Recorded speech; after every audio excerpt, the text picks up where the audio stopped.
आता होत आले यापुढे ते ना कधी होणे. आता होत आले यापुढे ते ना कधी होणे. आता तरी मिळून सर्व बोला, आता तरी मिळून सर्व बोला, ना ऐसे ना पुन्हा होणे. हताशा होत आले यापुढे ते ना कधी होणे. मालक मालक मालक, खूप माज आलाय तुला. तू विसरला की आम्ही तेच आहोत ज्यांच्या जीवावर तुम्ही या गावात राहताय. आमचंच मीठ खाऊन आमच्यावरच डोळे वटारतोयस. नाही मालक, चूक झाली मालक. चूक झाली मग आता भोग. तुझा खेळ खाला. नाही मालक, असं करू नका. अरे आम्ही तर बोललोच नाही, फक्त एवढंच बोललो की आमचं कर्ज फेडून टाकतो. पण तू तर मलाच डसायला निघाला. कोणाच्या जोरावर? त्या गुरुजींच्या जोरावर. गुरुजींचं ज्ञान त्यांच्या कुटुंबाला उपयोगी पडलं नाही तर तुझ्या काय उपयोगी पडणार आहे? हा, मी त्यांना काहीच बोललो नाही मालक. काही नाही बोलास. न बोलता आम्हाला बातमी मिळाली. बोलला असतास ना तर न जाणू काय झालं असतं तुझं. शहरात तर ते सीसी कॅमेरे लागतात, पण आमच्या गावात आमची माणसंच पुरेशी आहेत. कोणी आमच्या विरोधात श्वास जरी घेतला ना तरी आम्हाला कळतं. समजलं? मालक, आता मी तुमच्याशी वैर घेऊन काय करणार? मी तर गरीब असहाय्य माणूस आहे मालक. मी गुरुजींना एवढंच सांगितलं की एवढी मोठी रक्कम मी कशी फेडू. अरे मग आमचं ऐक ना. तुला उपाय तर सांगितलाय ना. पैसे तूच देणार आहे, गुरुजी नाही देणार आहे. फक्त तू तुझी जमीन जी आहे ती आमच्या नावावर करून टाक. आम्हाला देती मुक्त होशील तू कर्जामधून. समजलं तुला की नाही समजलं? मालक, दया करा मालक. माझी मुलं खूप खूप लहान आहेत. त्यांना त्यांना काय खायला घालू मालक? आता तुझ्या डोक्यात हळूहळू सगळं येईल. नेता व्हायला निघाला होतास काय? अरे ऐका रे, याचा असं पाहुणचार करा की गावकऱ्यांना धडा मिळेल की असं करणाऱ्या बरोबर काय होतं ते. समजलं? घेऊन जा याला, घेऊन जा. दया करा मालक, मालक मालक दया करा मालक. मालक चांगला मालक, धडा मालक, शिकवा. दया करा मालक. मालक सोडून द्या मला मालक. मी परत अशी चूक करणार नाही मालक. नको.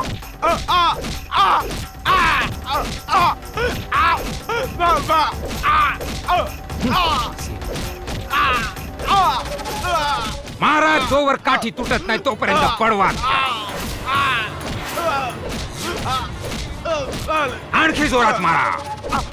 माफ करा मालक, परत अशी चूक करणार नाही मालक. बस थांबा.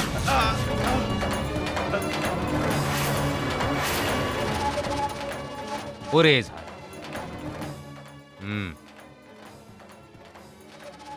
आता घेऊ आणा आमच्याकडे.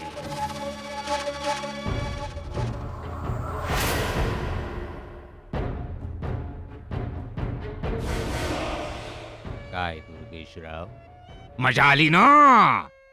हं? आता तुझं शेत आमच्या नावावर कर.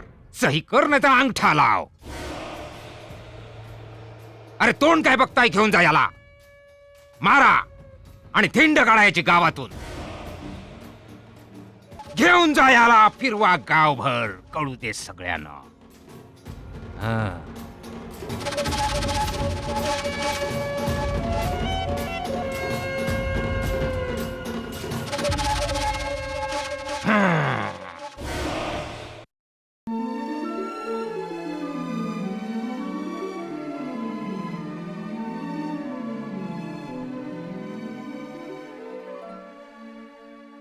Good morning.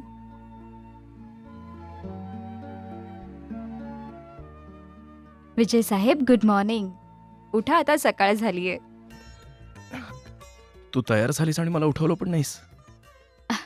मला वाटलं तयारी करून उठवावं. ग्रामपंचायतीत जायचं आहे ना, काही सह्या करायच्यात. ग्रामपंचायतीत जायलाच हवं का? हो, महत्वाचं काम आहे. तिथून सारखा फोन येत होता, म्हणून जबाबदारी घेतली तर पार पाडावीच लागेल ना. आणि त्याहूनही महत्वाचं आहे तारा काकीला भेटणं. भेटले नाही तर तिचा गैरसमज होईल. काकी आणि चिंटूला इथेच बोलाव ना. आठवते ना गेल्या वेळी काय झालं होतं. ती एकदा इथे आली होती आणि त्यानंतरचं तुम्हाला माहीतच आहे. मला नाही वाटत की पुन्हा इथे आल्यामुळे त्यांचा अपमान व्हावा. ठीक आहे, ये जाऊन. पण तू आताच निघतेस का? हो, लवकर गेली तरच लवकर येईन ना. पण भारती जाण्याआधी एकदा आईला विचारलंस तर बरं झालं असतं. आपण एकटे थोडेच राहतो आणि आईला सुद्धा बरं वाटेल. तुम्हाला काय वाटलं, घरात फक्त तुम्हीच समजूतदार आहात? सकाळी उठल्याबरोबर सगळ्यात आधी मी हेच काम केलं. आईंना विचारलं आणि नंतरच तयारी केली. Very good. तू तर खूपच समजूतदार आहेस. म्हणजे मी तुझ्याशी लग्न करून अजिबात चूक नाही केली. चहा घ्या. तुम्हाला वाटते की तुमची चूक झाली तर तुम्ही चूक सुधारूही शकता. एक संधी आहे तुमच्याकडे. ज्योती आहे ना. हम्म. सकाळी सकाळी कोणाचं नाव घेतलंस? डोकं आहे का तिला? हे काय बोलतेस ग तू? व्हॉट डू यू मीन? जर डोकं असतं तर ते. भारती, चला राहू द्या. तुम्ही चहा घ्या. जर मी तुमच्याशी गप्पा मारायला बसले ना तर दिवसही पुरणार नाही. ठीक आहे, जा. आणि पोचल्यावर मला फोन करा. हो, करते.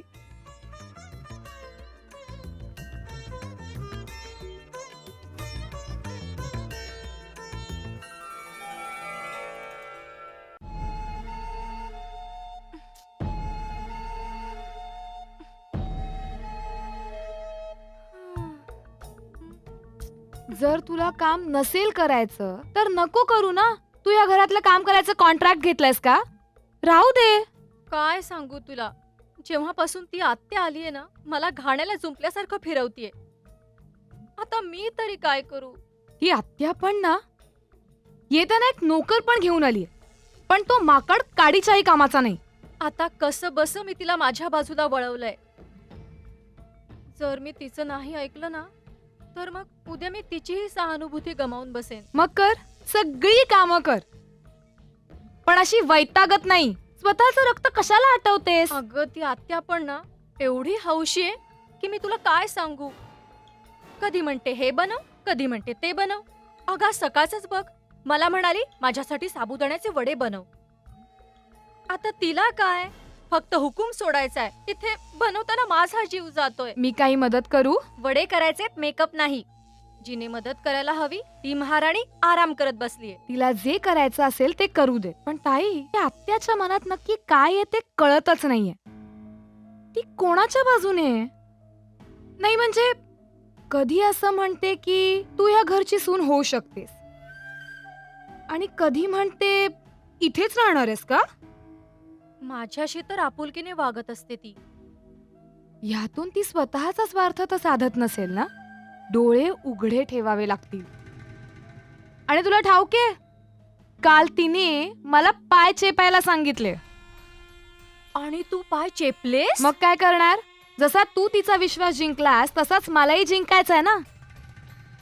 पण ताई, असं तर नाहीये ना की ती एकाच काठीने आपल्या दोघींना हाकायला बघतीये? जर असं काही झालं ना, तर तिने माझ्या हातचं खाल्लेलं सगळं वसूल करेन मी. ते तर तसंही वसूल करायचंय. तुझ्या सेवेचा मेवा वसूल नाही करणार का? तुला ठाऊके ज्योती, महत्वाची गोष्ट म्हणजे तिचा या घरात खूप दबदबा आहे. सासरे बुवा तर तिची कोणतीही गोष्ट टाळू शकत नाही.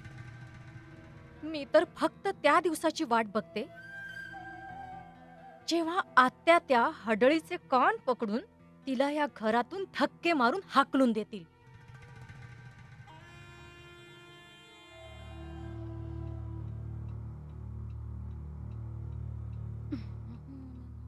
अगं ए, अपशकुनी बये कैदाशिनी, घराण्याचा कलंक.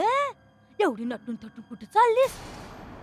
अगं ना कोणती विचारपूस ना नमस्कार केलास? असं वागायचं असतं का ना? चल दूर हो.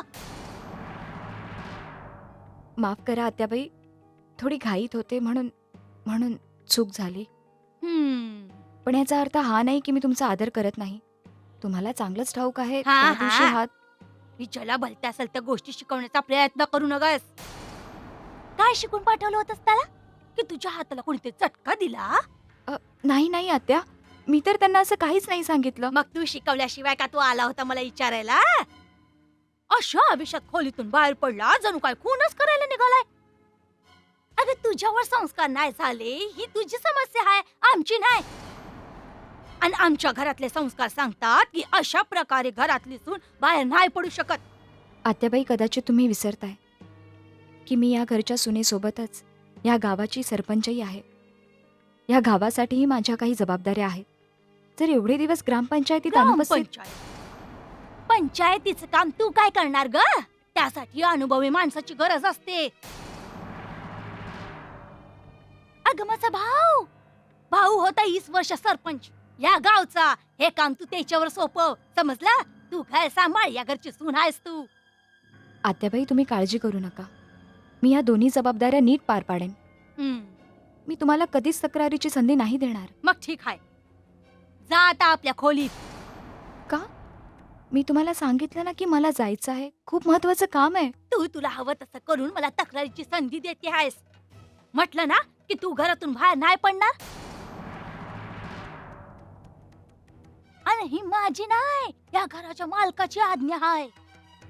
आत्याबाई, तुला या घरची सून व्हायची हौस होती की नाही? मग आता इथेच घरात राहा ना, बाहेर का चालली आहेस तू? आत्याबाई, मी तुम्हाला आधीही सांगितलंय, माझ्या आणखी काही जबाबदाऱ्या आहेत आणि त्या पार पाडणं माझं कर्तव्य आहे. आता मला जाता जाता रस्त्यात काकीलाही भेटायचं होतं म्हणून. मारली पलटी. अरे माझ्या पंढरीराया, आता तर म्हणत होती की पंचायतीत जायचं आहे, आता काकीला पण भेटायचं आहे. नाही, मला म्हणायचंय जाता जाता रस्त्यात काकीला भेटले असते. सांगितलं ना की या घरातून बाहेर तू पाऊल नाही टाकायचं. जे सांगते ते निमूटपणे ऐक. आत्याबाई, मी तुम्हाला कळकळीची विनंती करते. हं? प्लीज मला जाऊ द्या. काकी मला इथे भेटायला आली होती तेव्हा तुम्ही सगळ्यांनी तिचा अपमान केलात. आता मी तिला बाहेर जाऊनही भेटू शकत नाही का?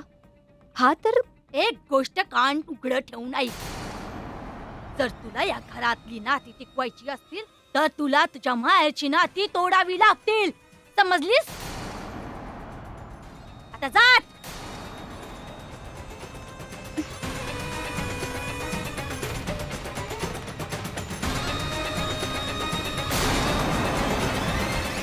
आताच करतो. ओके.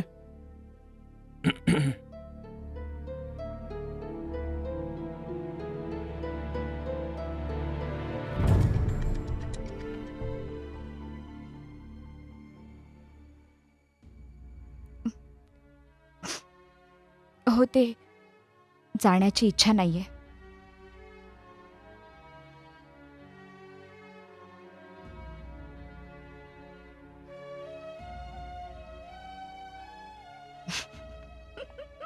कोणी काही बोललं का?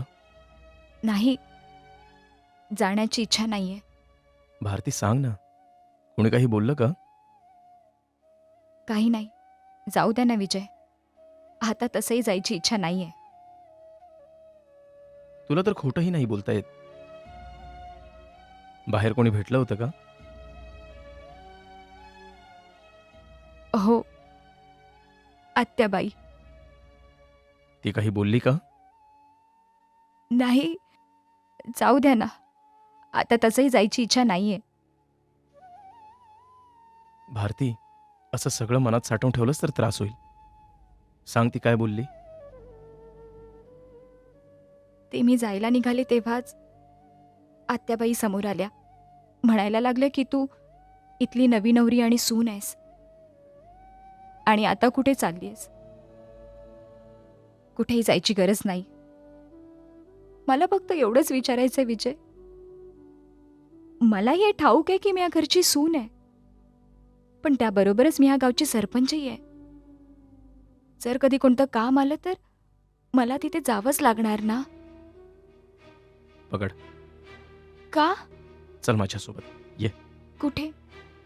चल. विजय, हे बघा,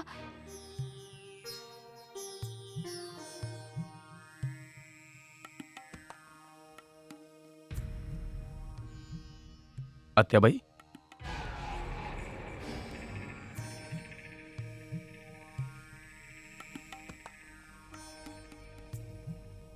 आत्याबाई, तू भारतीला काय म्हणालीस? मी काय बोलले?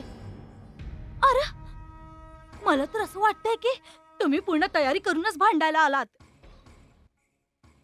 अरे तुला किती वेळा सांगितलं की बायकोच्या मुठीत राहू नकोस, पण नाही, तुझ्या तर काय बी लक्षात येत नाही. पण आत्या, हे चुकीचं आहे ना, की जर भारतीला इथे राहायचं असेल तर माहेरची नाती तोडावी लागतील. अरे माझ्या पंढरीराया, माझ्याकडून खोटं नग बोलवूस. हे तू काय बोलतोयस बाळा? आज पुन्हा एकदा विजयच्या समोर आत्याबाईंनी मला खोट्यात पाडायचा प्रयत्न केला. मलाही वाटतं की हा विषय वाढू नये. त्यापेक्षा हेच चांगले की मी ह्यांच्या बोलण्याला दुजोरा देते. अगं भारती, मी असं काय बी बोलले का ग? नाही आत्याबाई, तुम्ही तर फक्त हेच अ? म्हणाल. अरे कोणीतरी बरोबरच म्हटलं हाय की खोटं कधी बी पचत नाही. अगं भारती, का माझ्या आणि विजय मध्ये भांडणं लावून देते आहेस ग तू? आत्या, ह्यात भांडण्याचं काहीच कारण नाहीये. तुम्ही मला म्हणालात की आज जा आणि मी आत गेलेही. आत्या, अशा प्रकारे आपण कोणाला बांधून तर नाही ठेवू शकत ना. या जगात प्रत्येकाला जगण्याचं स्वातंत्र्य आहे. अरे मी काय मूर्ख हाय का?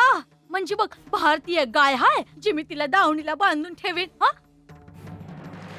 अरे मी तर या घरचे संस्कार सांगत होते तिला, पण हिला तर चांगल्या मिरच्या झोंबल्या. आता यात माझं काय चुकलं बाळा?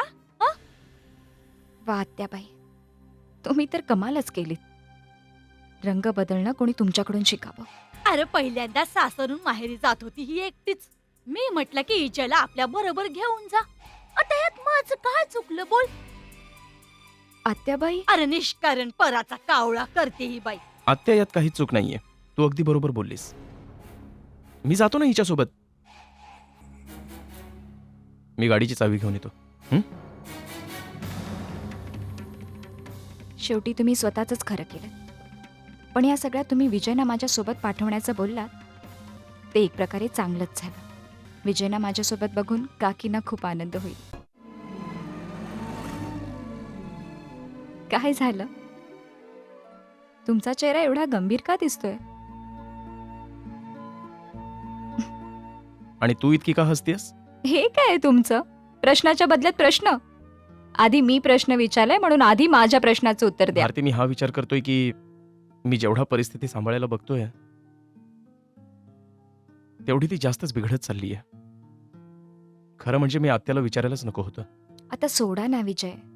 या सगळ्या गोष्टी तर घरात होतच असतात. नाही भारती, गैरसमज ह्यातूनच निर्माण होत असतात. बरोबर बोलताय तुम्ही. याबद्दल मी तुमची माफी मागते. सॉरी. आता मला सांग, तू हसत का होतीस? माझ्या असण्यामागे 2 कारणं होती. पहिलं कारण की मी माहेरी जाते आणि दुसरं म्हणजे तुमच्या सोबत जाते. मीही सासरवाडीला जातोय. बरं मला एक सांग, तू त्यांना कळवलंयस ना की आपण येतोय तिथे? नाही, काकीला फोनवर बोलले होते की येईन, पण हे नव्हतं सांगितलं की तुमच्या सोबत येते. काही हरकत नाही, जाऊन सरप्राईज देऊया. झालं मग. कसलं होतंय जावयाचं स्वागत. खरं सांगू विजय, माझ्या मनाला एक वेगळाच प्रश्न सतावतोय. कोणास ठाऊक इतक्या दिवसानंतर आपल्याला बघून बाबा कसे रिॲक्ट होतील, काय म्हणतील काहीच कळत नाहीये. कदाचित आपल्याला इतक्या दिवसानंतर बघून त्यांचा राग शांत होईल आणि ते आपल्याला माफ करतील आणि या सगळ्याने माझी मजा होईल. मजा होईल म्हणजे? ते कसं काय? अगं बाई, त्यांच्या आशीर्वादानंतरच तर आपलं नातं परिपूर्ण होणार आहे ना. ओ हो हो हो, असं आहे तर. आता मला कळलं की तुम्ही पटापट तयारी करून माझ्या सोबत कसे आलात. एक काम करा, तुम्ही ना मला बाबांच्या घराबाहेरच सोडा. मी नंतर एकटी परत येईन. का का का? तुला असं वाटतंय की मी माझ्या सासरवाडीला जाऊच नाही? मी असं काहीच नाही करणार आहे. मी तर येणारच.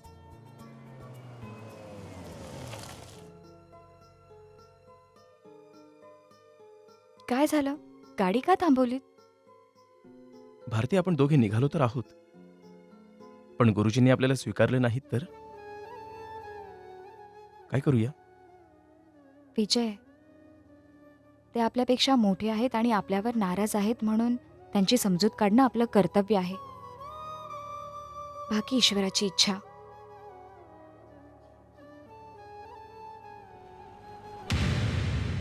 आता होत आले या पुढे ते ना कधी होणे. आता होत आले या पुढे ते ना कधी होणे. आता तरी मिळून सर्व